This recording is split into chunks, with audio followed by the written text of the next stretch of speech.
మా పిల్ల పాపల నమ్మో మాయమ్మ తల్లంగా దీవించమ్మో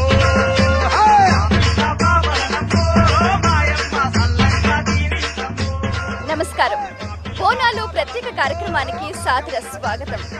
యాదేవి సర్వభూతేషు శక్తి రూపేణ సంస్థిత నమస్తస్యై నమస్తస్యై నమస్తస్యై నమో నమః. శక్తి రూపిడిగా భాసిల్లుతున్న ఆ పరాంబికాదేవి వాడవాడల గ్రామ దేవతగా కొలువై భక్తుల చేత నిత్య నీరాజనాలు అందుకుంటోంది. అయితే ఆ గ్రామ దేవతకు ఆషాఢ మాసంలో ప్రతి ఒక్కరూ బోనాలు సంప్రదించడం శతాబ్దాలుగా వస్తున్న సంప్రదాయం. జానపదుల జోరు, డప్పు దరువుల హోరు, శివసత్తుల పూనకాలు, పోతురాజుల విన్యాసాలు అంతా కూడా ఘటాల ఊరేగింపుతో పలహార నివేదనతో తెలంగాణ సంస్కృతి సంప్రదాయాన్ని ప్రతిబింబించే విధంగా ఎంతో అట్టహాసంగా నిర్వహించే ఈ బోనాల పండుగ. అందున తెలంగాణ రాష్ట్రం ఏర్పడిన తరువాత మొట్టమొదటిగా జరుపుకున్న ఈ బోనాల వేడుకకు రాష్ట్రం అంతా కూడా సర్వాంగ సుందరంగా ముస్తాబై ఆ తల్లికి బోనం సమర్పించడానికి సిద్ధమైంది. అయితే ఈ వేడుకలో ప్రజలంతా కూడా ఉవ్వెత్తున ఎగిసిన ఉత్సాహంతో ఆ అమ్మవారి నామస్మరణతోటి అలా ఊరేగింపుగా బయలుదేరారు. ఆషాఢ మాసంలో ఆషాఢ జాతరగా నిర్వహించే ఈ బోనాల వేడుక మొట్టమొదటిగా లంగర్ హౌస్ నుంచి మొదలవుతుంది. గోల్కొండ కోటలో కొలువైన ఆ జగదంబిక అమ్మవారికి తొలి బోనం సమర్పించడంతో ఈ ఉత్సవాలు ప్రారంభమవుతాయి. తొలి బోనం, తుది బోనం గోల్కొండ జగదంబ అమ్మవారికి సమర్పిస్తారు. అయితే ఈ లంగర్ హౌస్ నుంచి ఈ రోజు ఇక్కడ తొట్టెల ఊరేగింపుతోటి అలాగే అమ్మవారికి పట్టు వస్త్రాల సమర్పణతో ఊరేగింపుగా బయలుదేరి గోల్కొండ కోటలో కొలువైన ఆ జగదంబిక అమ్మవారికి సమర్పిస్తారు. మరి ఆ ఆలయ ఉత్సవ కమిటీ చైర్మన్ చంద్రశేఖర్ గారు అలాగే కార్వాన్ ఎమ్మెల్యే జీవన్ సింగ్ గారు కూడా మనతో పాటు మరెందరో కూడా రాజకీయ నాయకులు, ప్రముఖులు అందరూ కూడా మనతో పాటు వారితో మాట్లాడి ఈ బోనాల గురించి మరిన్ని విశేషాలు తెలుసుకుందాం. నమస్తే అండి చంద్రశేఖర్ గారు, చెప్పండి, ఈ బోనాలు ఉత్సవం తెలంగాణ రాష్ట్రం ఏర్పడిన తర్వాత మొట్టమొదటి పండుగ. మరి ఈ పండుగకు సంబంధించి మీరు ఎలాంటి ఏర్పాట్లు చేశారు? తెలంగాణ ఆవిర్భవించిన తర్వాత మొట్టమొదటిసారి గోల్కొండ బోనాలు ఎప్పుడు కని విని ఎరగని రీతిలో తెలంగాణ సంస్కృతికి సంబంధించిన జగిత్యాల నుంచి కొన్ని బృందాలు తెప్పించి తెలంగాణ ధూమ్ధామ్ కార్యక్రమాలు చేపించి చాలా రంగవైభవంగా చేస్తున్నాము. దీనికి సహకరించిన ఎండోర్మెంట్ డిపార్ట్మెంట్ వాళ్ళు, మరి పోలీస్ డిపార్ట్మెంట్ వాళ్ళు అందరితో కూడా మాకు కృతజ్ఞతలు.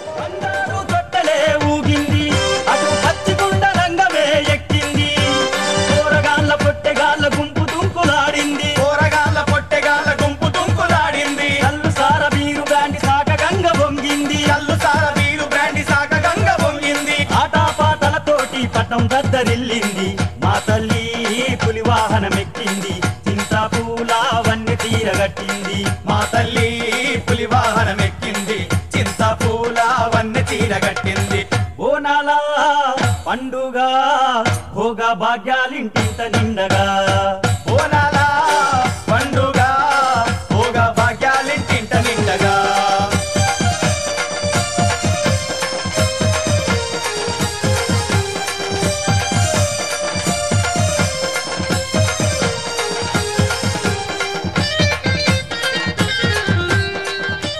చారిత్రాత్మకంగా, ఆధ్యాత్మికంగా ఎంతో ప్రశస్తి కలిగిన గోల్కొండ కోటలో కొలువైన ఆ జగదంబిక అమ్మవారికి ఆషాఢ మాసం తొలి బోనం సమర్పించడానికి భక్తులు ముందుకు సాగుతున్నారు.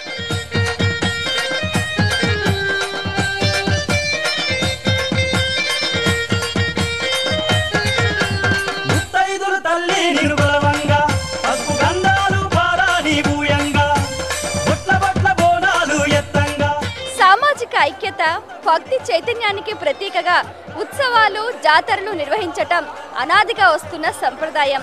శతాబ్దాల కాలం నుంచి అమ్మవారికి బోనం సమర్పించటం ఆనవాయితీగా వస్తుంది. అయితే అందులో భాగంగా ఈ బోనాలు సమర్పించటంలో ఎంతో అంతరార్థం దాగి ఉంది. శాస్త్రీయ పరంగా, వైజ్ఞానిక పరంగా ఎన్నో విలువలు అందులో దాగి ఉన్నాయి. మొదటగా ఘటోత్సవం నిర్వహిస్తారు, తర్వాత బోనాలు సమర్పిస్తారు, ఆ తర్వాత శాఖ సమర్పణ, పోతురాజుల వీరంగం, అలాగే రంగం వేడుక, బలిగంప, ఆ తర్వాత గావు పట్టుట, సాగనంపు, ఇలా ఎన్నో రకాల అంతరార్థాలు ఇందులో దాగి ఉన్నాయి.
తల్లి పులి వాహనమెక్కింది చింతపూల. ఆషాఢ మాసానికి ఎన్నో ప్రత్యేకతలు ఉన్నాయి. శూన్యమాసం అయినప్పటికీ కూడా ఆధ్యాత్మికంగా యోగాన్ని అనుగ్రహించే మాసం ఈ ఆషాఢ మాసం. ఈ మాసం మొత్తం నెల రోజులు కూడా అమ్మవారి ఆరాధనలు విశేషంగా నిర్వహిస్తూ ఉంటారు. అయితే ఈ మాసం వర్షం ఆరంభమయ్యే సూచిక. అయితే తొలకరి జల్లుతో ఈ నేలంతా కూడా తొణికిసలాడుతూ ఉంటుంది. రోగాలు కూడా పొంచి ఉండే ప్రమాదం ఉండటంతో ఆ అమ్మవారి అనుగ్రహంతో తమను చల్లగా కాపాడమని కాంక్షిస్తూ ఆ తల్లికి ఈ మాసంలో బోనాలు సమర్పిస్తారు.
పండుగ భోగ భాగ్యాన్ని ఇంత నిండగా బోనాల పండుగ భోగ భాగ్యాన్ని ఇంత నిండగా గల్లు గల్లు మనే గజ్జలు గట్టి ఎర్రెర్రని కుంకుమ బొట్టు పెట్టి గల్లు గల్లు మనే గజ్జలు గట్టి ఎర్రెర్రని కుంకుమ బొట్టు పెట్టి యాపకుమలు బట్టి ధూపదీపం పెట్టి కటం కుండలెత్తి ఊగింది శివసత్తి యాపకమలు బట్టి ధూపదీపం పెట్టి కటం కుండలెత్తి ఊగింది శివసత్తి జోరు జోరుగా జాతర కదలి వస్తున్నది జోరు జోరుగా జాతర కదలి వస్తున్నది సిరిగల్లా తల్లి దీవించుతున్నది గోల్కొండ కోట జగదంబ మాతాకి జై. ఇక్కడ మనం చూస్తే ఆషాఢ మాసంలో అమ్మవారికి బోనం సమర్పించటం శతాబ్దాలుగా వస్తున్న సంప్రదాయం. ఈ బోనం సమర్పణలో ఎన్నో అంతరార్థాలు దాగి ఉన్నాయి.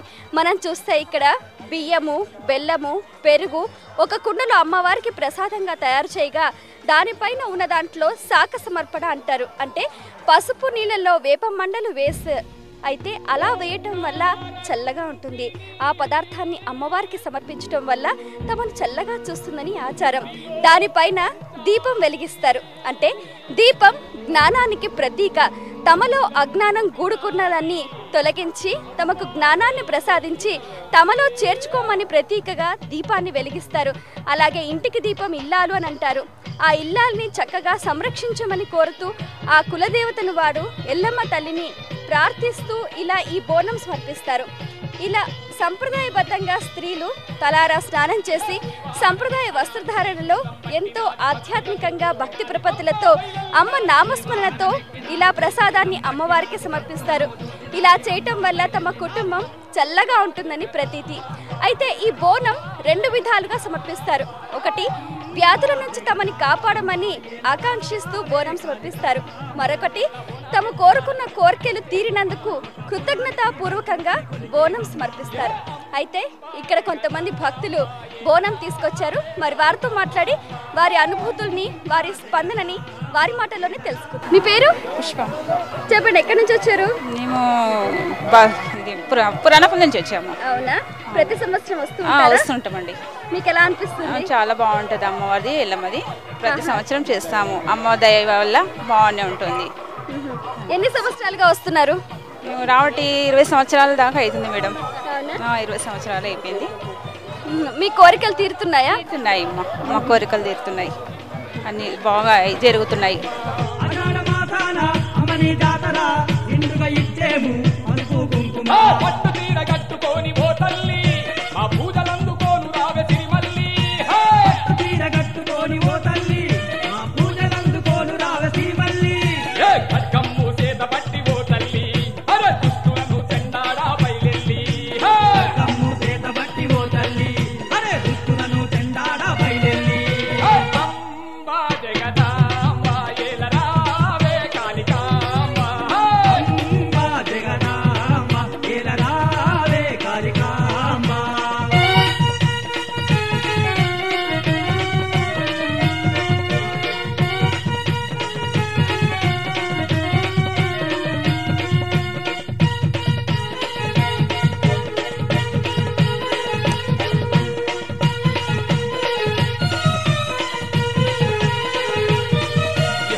సమిష్టి దైవారాధనగా నిర్వహించే ఈ ఆషాఢం జాతర బోనాల వేడుకలు ఇక్కడ ఈ గోల్కొండ కోటలో కొలువైన జగదంబిక అమ్మవారికి మొదటగా సమర్పిస్తారు.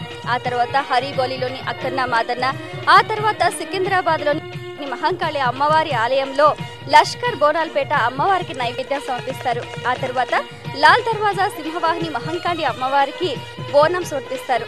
ఆ తర్వాత చివరిగా దాదాపుగా ఈ జంట నగరాలలో ఉన్న 115 ప్రాంతాల నుంచి కూడా భక్తులు తుది బోనాన్ని ఈ గోల్కొండ కోటలో కొలువైన ఆ ఎల్లమ్మ తల్లికే సమర్పిస్తారు. ఎల్లారకు తల్లి అయిన ఎల్లమ్మ తమల్ని సర్వేలా కాపాడాలి అని ఆకాంక్షిస్తూ ఆ అమ్మవారికి ఈ బోనాలు సమర్పిస్తూ ఉంటారు. అయితే పూర్వం ప్రతాపరుద్రుల కాలంలో కాకతీదేవికి వాళ్ళు బలి నిర్వహించి ఆ తర్వాత అన్నాన్ని ఇట్లా రాసులుగా పోసి అంతా ఆ పదార్థాన్ని అంతా కూడా అందరికీ పంచిపెట్టేవారు. ఆ తర్వాతి కాలంలో కూడా ఇక్కడ ఈ నవాబుల కాలంలో కూడా ఇక్కడ అమ్మవారికి పూజలు చేసి బలిహరణ నిర్వహించటం, ప్రజలందరినీ కూడా సుఖ సంతోషాలతో ఉండాలని కోరుకోవటం ఆనవాయితీగా వస్తుంది. అందులో భాగంగానే నేటికి కూడా ఆ సంప్రదాయాన్ని కొనసాగిస్తున్నారు.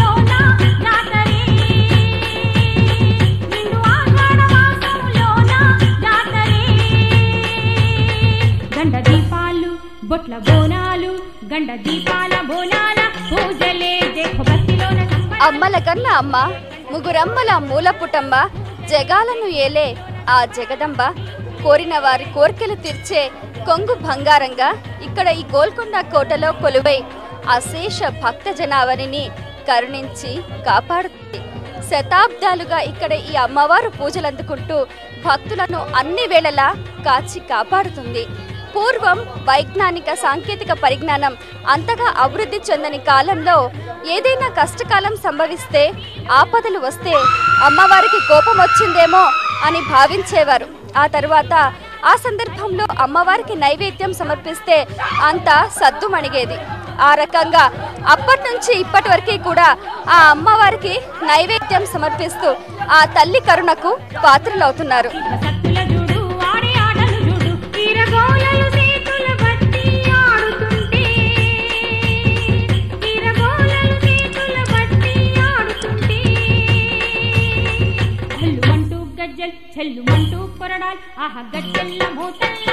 ఆ శక్తి స్వరూపిణి సర్వ వ్యాపకమైంది.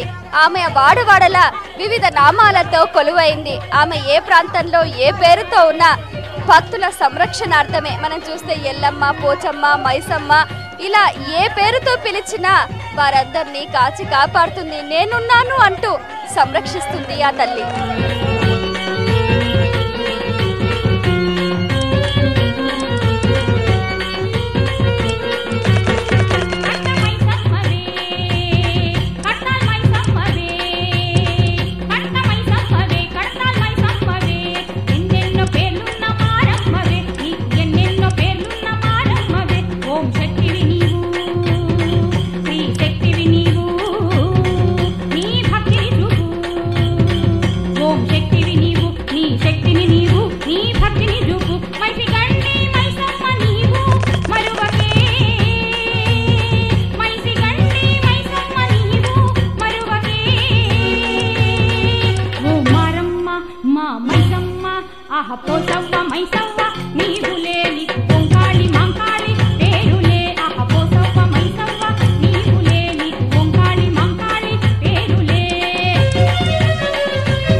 జ్ఞానశక్తి క్రియాశక్తి స్వరూపిణి అయిన మహాంకాళి అమ్మవారు ఇక్కడ ఈ గోల్కొండ కోటలో గర్భగుడిలో కొలువై అశేష భక్త జనావళి చేత నిత్య నీరాజనాలు అందుకుంటుంది. ఇక్కడ ఈ ఆషాఢ మాసంలో ప్రతి గురువారం ప్రతి ఆదివారం కూడా ఎంతో మంది భక్తులు వివిధ ప్రాంతాల నుంచి వివిధ రాష్ట్రాల నుంచి కూడా వచ్చి ఇక్కడ అమ్మవారికి బోనాలు సమర్పిస్తూ తమ మొక్కులు చెల్లించుకుంటున్నారు.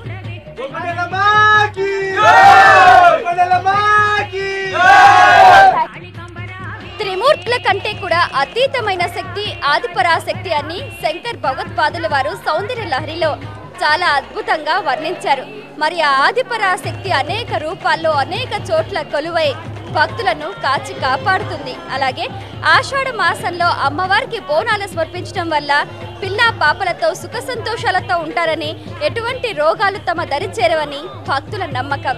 దానికి అనుగుణంగా ఈ బోనాల సమర్పణతో అమ్మవారి ఆశీస్సులు అందరికీ అందాలని కాంక్షిస్తూ ఆశిస్తున్నాం. ఇదే ఈనాటి బోనాల ప్రత్యేక కార్యక్రమం. మరో కార్యక్రమంలో మళ్ళీ కలుసుకుందాం. అంతవరకు సెలవు, నమస్కారం.